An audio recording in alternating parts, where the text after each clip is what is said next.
Hello friends and welcome back to motor redefined. मैं हूं आपका होस्ट और दोस्त अरिंदम घोष और आज मैं आप लोगों के लिए फाइनली लेकर हाजिर हूं 2023 Hero Xtreme 160R Stealth 2.2 edition. और टाइटल थंबनेल से आप लोगों ने ऑलरेडी समझ लिया होगा। इस वीडियो के दौरान मैं आप लोगों के साथ इस बाइक की एक डिटेल रिव्यू शेयर करूंगा, राइड रिव्यू शेयर करूंगा, सब कुछ आप लोगों को इन डिटेल बताऊंगा।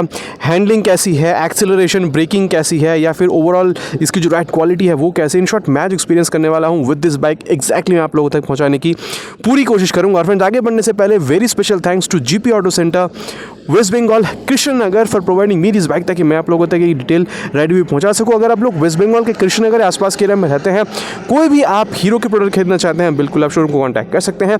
डिटेल्स अभी आपको आपके स्क्रीन पर दिख रही होगी। तो फ्रेंड्स चलिए शुरू करते हैं। और राइड पर निकलने से पहले मैं आप लोगों के साथ इसकी शॉर्ट वॉक अराउंड शेयर करना चाहूँगा। फ्रेंड देखिए कलर तो बिल्कुल नहीं है, ठीक है। मैंने कलर वगैरह के बारे में डिटेल रिव्यू ऑलरेडी चैनल पर डाल रखा है। फ्रंट में अगर आप देखते हैं तो कोई चीज़ नहीं है, पूरी तरीके से एलईडी हेडलैम्प का सेटअप है विथ एलईडी विंकर्स। और वहीं अगर मैं नीचे आ जाता हूँ तो टायर के बारे में बात किया जाए तो 100/80 सेक्शन की टायर मिल रही है with 17 inches of alloy wheel. अगर आप देखते हैं तो आप लोगों को टीवीएस अपाचे 160 से थोड़ी बेहतर ही देखने को मिलती है। N160 के करीबन सेम ही देखने को यहाँ पर टायर के सेटअप मिल जाती है। अगर आप यहाँ पर सेफ्टी देखते हैं, सिंगल चैनल ABS यहाँ पर आप लोग को दिया गया है। सामने में 276 mm की पेडल डिस्क है जो हीट डिसिपेशन में बहुत ज़्यादा हेल्प करती है ड्यूरिंग ब्रेकिंग। और वही अगर मैं आप लोग को सस्पेंशन बताऊँ, 37 mm की चंकी से आप लोगों को सस्पेंशन भी सामने में यहाँ पर देखने को मिल जाती है। सेटअप करीबन आप लोग को N160 के संग ही देखने को मिलेगा, ठीक है, करीबन, बहुत पूरी तरीके से नहीं, बहुत हद तक। और वही अगर आप लोग यहाँ पर इंजन में आ जाते हैं, यहाँ पर आप लोग को 160.3 cc SOHC 2 valve air cool fuel injected engine देखने को मिलती है।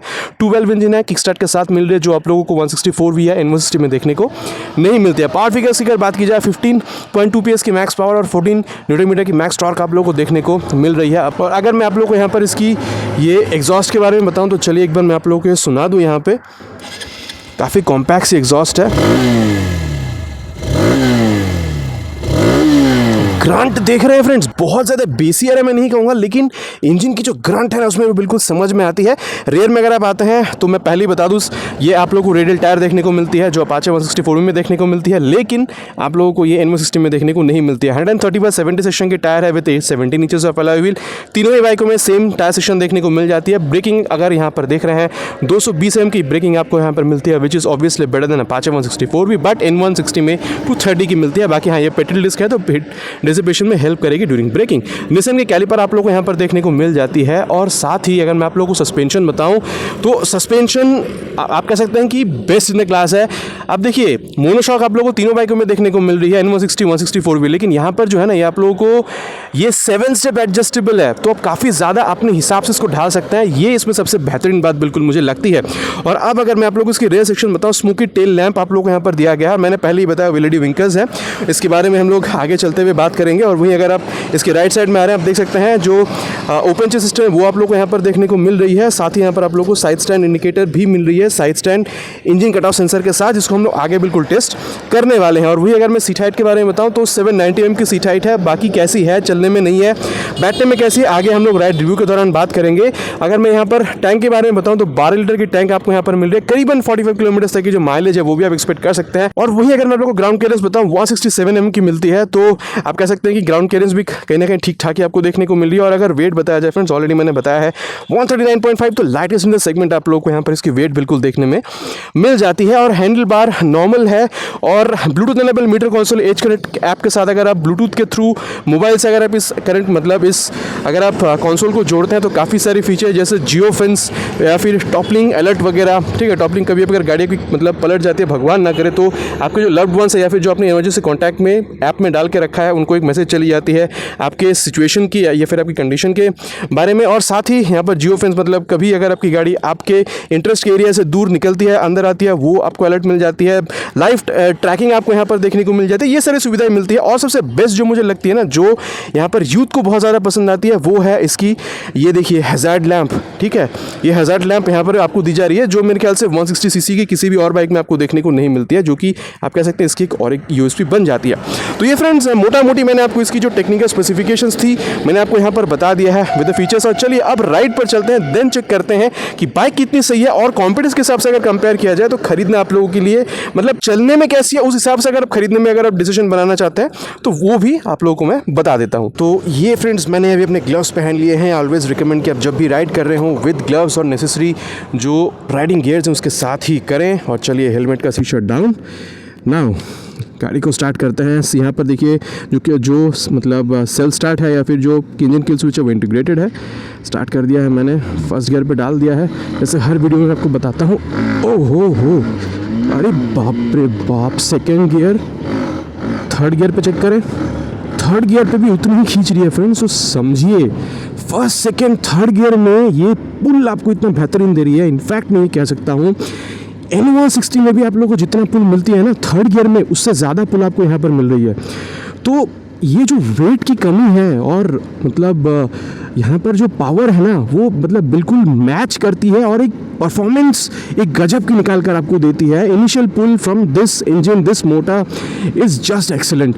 और वही अगर मैं आप लोगों को बताऊं कि यहाँ पर राइडर पोजीशन क्या है तो देखिए फ्रेंड्स ये जो पोजीशन है ना मतलब स्पोर्टी है, लेकिन इतना जैसे N160 या 160 में आपको हल्का झुकना होता है उतना भी आपको यहाँ पर नहीं झुकना हो रहा है, लेकिन बहुत ज़्यादा हल्का सा यहाँ पर बेंड कर रहे हैं। अब अगर फुटपैक देख रहे हैं रेयर फिटेड है लेकिन बहुत ज़्यादा भी नहीं।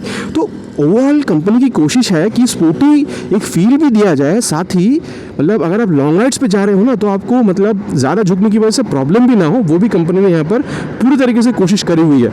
एक चीज़ मैं आप लोगों को यहाँ पर और बताना चाहूँगा फ्रेंड्स कि अगर आप मतलब पिलियन अगर आप देख रहे हैं सीट तो पिलियन के बैठने के लिए भी काफ़ी बेहतरीन सीट दी गई है। और इनफैक्ट अगर मैं राइडर सीट की भी बात करूँ ना तो ये मेरे को तो बहुत ज़्यादा पसंद आ रही है। अगर आप 164B पे बैठ रहे हैं और अगर आप इस पे बैठ रहे हैं तो करीबन आपको जो कंफर्ट है वो सेम दिखेगी। N160 पे थोड़ी सी हार्ड लगती है, कंफर्टेबल तीनों बाइक है, लेकिन 164B में जितनी सी हल्की सी सॉफ्ट लगती है यहाँ पर भी हल्की सी सॉफ्ट लग रही है। लेकिन ऐसा भी नहीं कि बैठ रहे हैं तो पूरा ये अंदर धस जा रही है। हाँ, यहाँ पे 790mm का सीट हाइट है तो एक चीज़ मुझे यहाँ पर जो फील हो रहा है ना ऐसा लग रहा है कि आप गाड़ी के अंदर बैठे हैं और आपके जो हाथ है ना वो थोड़ी सी ऊपर की तरफ है, इसलिए आप कह सकते हैं कि बहुत ज़्यादा झुकना नहीं हो रहा है। इनफैक्ट इन शॉर्ट में ये भी कह सकता हूँ कि कंफर्टेबल राइडिंग पोजीशन है और लॉन्ग राइड्स पे आप इनफैक्ट बहुत ज़्यादा इस बाइक को बिल्कुल प्रेफर कर सकते हैं। अब एक चीज़ मैं आप लोग को और कहना चाहूँगा फ्रेंड्स, मुझे जो वाइब्रेशन लेवल है ना, ट्रस्ट मी फ्रेंड्स, ऑनेस्टली मैं कह रहा हूँ, मैंने N160 को बहुत ज़्यादा चलाया हुआ है, 200-250 किलोमीटर मैंने चला लिया है, उससे भी ज़्यादा कंट्रोल मुझे यहाँ पर लग रही है। I don't know why, but चलिए अब इसका एक्सेलरेशन जब मैं टेस्ट करूँगा तब मैं आप लोग को और बेहतरीन तरीके से बता पाऊँगा। लेकिन अब अगर मैं आप लोग को स्पेसिफिक थोड़े इंजन के बारे में बताऊँ तो एक बार मैं गियर शिफ्ट करता हूँ। हाँ, गियर शिफ्ट के टाइम पे ना स्मूथ है, एक क्लिक सा साउंड भी मिल रहा है। ये जो साउंड है आपको N160 या 164V से ज़्यादा मिल रहा है। ठीक है, एक बार डाउन शिफ्ट करके देखते हैं। हाँ, डाउन शिफ्ट के टाइम पे बहुत ज़्यादा आवाज़ नहीं आ रही, अप शिफ्ट के टाइम पे आपको क्लिक साउंड मिल रहा है और सेटिस्फैक्टरी क्लिक साउंड है और साथ ही स्मूथनेस के साथ यहाँ पर शिफ्ट हो रही है। 5 स्पीड गियर बॉक्स के साथ आपको मिल रही है। हाँ, क्लच की अगर बात की जाए, क्लच का जो फील है इज़ बिट, मैं ये कह सकता हूँ कि अगर आप 164 भी चला रहे हैं 162 भी चला रहे हैं जैसा आपको फील होता है वैसा he is on the medium side. लेकिन 160 अगर आप पल्सर N160 पे जा रहे हैं ना वहाँ पे काफ़ी लाइट मिलती है, तो ये एक डिफरेंस है। और अब फ्रेंड्स थोड़ी सी एक्सेलरेशन के बारे में हम लोग देख लेते हैं, टेस्ट करके देख लेते हैं कि 0 to 60 0 to 100 कितने सेकेंड में पहुँच सकती है। साथ ही वहाँ पर हम लोग उसकी जो वाइब्रेशन है, उसकी जो स्टेबिलिटी है या फिर जो मतलब कंफर्टेबल क्रूजिंग स्पीड है वो भी चेक कर लेंगे। और चलिए फ्रेंड एक्सेलरेशन टेस्ट स्टार्ट करते हैं। फर्स्ट गियर पे मैंने ऑलरेडी डाल दिया है।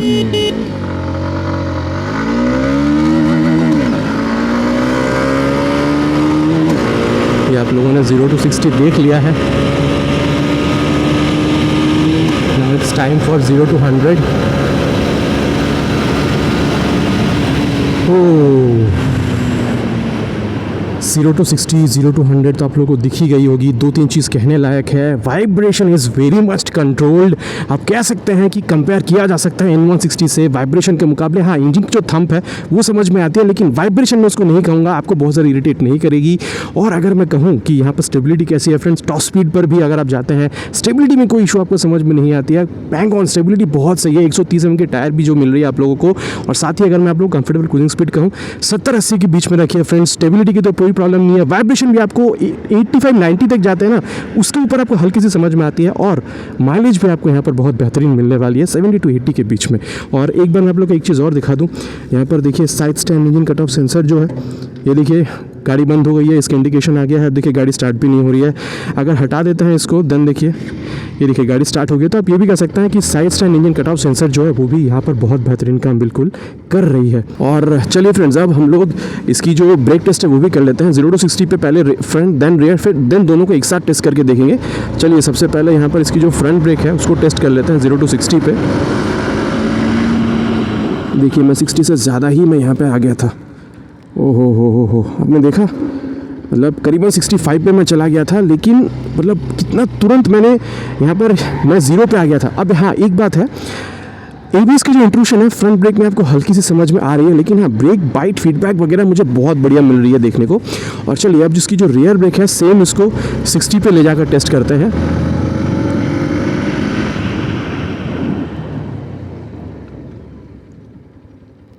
ओहो, एक बात है फ्रेंड्स, देखिए मैं पूरा रुक गया हूँ, लेकिन देखिए ये प्रोग्रेसिव है, ये तो मानना होगा। लेकिन साथ में आपको ये भी देखना होगा फ्रेंड्स कि बाइक ना स्लिप नहीं करी है। अब यही मतलब फ़ायदा होता है अगर आपके पास मोटी टायर है, और इनफैक्ट अगर वो टायर रेडियल होती है ना, तो ये एक चीज़ आपको इसमें एडवांटेज मिलती है। तो मैंने एक्सट्रीम प्रेस किया था फिर भी बाइक स्लिप नहीं करी है, ये एक बहुत बेहतरीन चीज़ है। हाँ बाकी प्रोग्रेसिव है।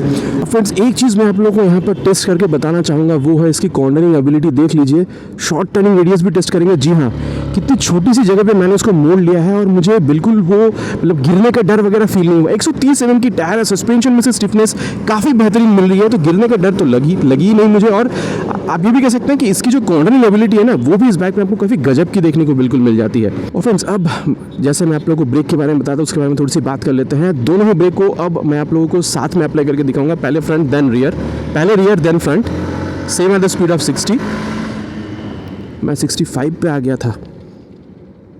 हाँ यहाँ पर मुझे हल्की सी ना ये जो रियर इसकी जो टायर है वो रुकने में थोड़ी सी लेट हो रही है ना, वो समझ में आ रहा है। ठीक है, तो आप कह सकते हैं कि ओवरऑल अगर आप ब्रेकिंग देख रहे हैं तो मेरे ख्याल से फ्रंट ब्रेक का जो इस्तेमाल है ना, वो आपको अच्छी तरीके से करना चाहिए ताकि आप बाइक को रोक सके। आप रियर ब्रेक पे फ्रेंड्स बहुत ज़्यादा आप निर्भर नहीं हो सकते हैं। हाँ रियर ब्रेकिंग थोड़ी सी और अच्छी हो सकती थी, लेकिन फ्रंट ब्रेक इसकी बहुत गजब की है। रियर ब्रेक आपको 220 mm की मिल जाती है। Overall braking efficiency is good. अगर आप सही से इस्तेमाल कर रहे हैं ब्रेक का, तो आप मनचाहा जगह पर आप अपनी बाइक को रोक सकते हैं। और सस्पेंशन की अगर बात की जाए फ्रेंड्स, मैंने अभी कहा था कॉर्नरिंग एबिलिटी इसकी बहुत सही है। एक चीज़ मैंने यहाँ पर जो नोटिस करी है ना, अगर आप NS 160 या N160 या 164B से अगर आप कंपेयर करते हैं ना, उससे यहाँ पर जो सस्पेंशन है, मैं रियर सस्पेंशन की बात कर रहा हूँ, ये आपको हल्की सी सॉफ्टनेस वाइज इसमें फील होगी। अब सॉफ्टनेस इसलिए भी है क्योंकि देखिए यहाँ पर आप 7 स्टेप राइडर एडजस्टेबल है, तो अपने हिसाब से आप इसको स्टिफ और सॉफ्ट बना सकते हैं। उस हिसाब से आप कह सकते हैं कि अगर आप थोड़ा बहुत ऐसा जगह पे जा रहे हैं जहाँ गड्ढे वगैरह ज़्यादा है, जहाँ पर आपको सस्पेंशन सॉफ्ट चाहिए, तो अपने हिसाब से आप बना सकते हैं। अब इतना भी नहीं कि मतलब आप गड्ढे पे कुदाते रहें और आपको समझ में ही ना आए, बट हाँ काफ़ी हद तक आप सॉफ्ट बना सकते हैं। रियर सस्पेंशन के मुकाबले जो कि मोनोशॉक है, उस सामने में अगर आप देख रहे हैं 37 mm की टेलीस्कोपिक फोक, वो आपको कहीं ना कहीं हल्की सी वो मिड साइड पे समझ में आ रही है। हाँ रियर सस्पेंशन अगर आप देखते हैं वो भी आपको मिड साइड पे समझ में आ रही है, लेकिन कंपेयर अगर आप करते हैं दोनों में, तो रियर के मुकाबले सामने में अगर आप देख रहे हैं तो थोड़ी सी और ज़्यादा सॉफ्ट आपको महसूस होगी।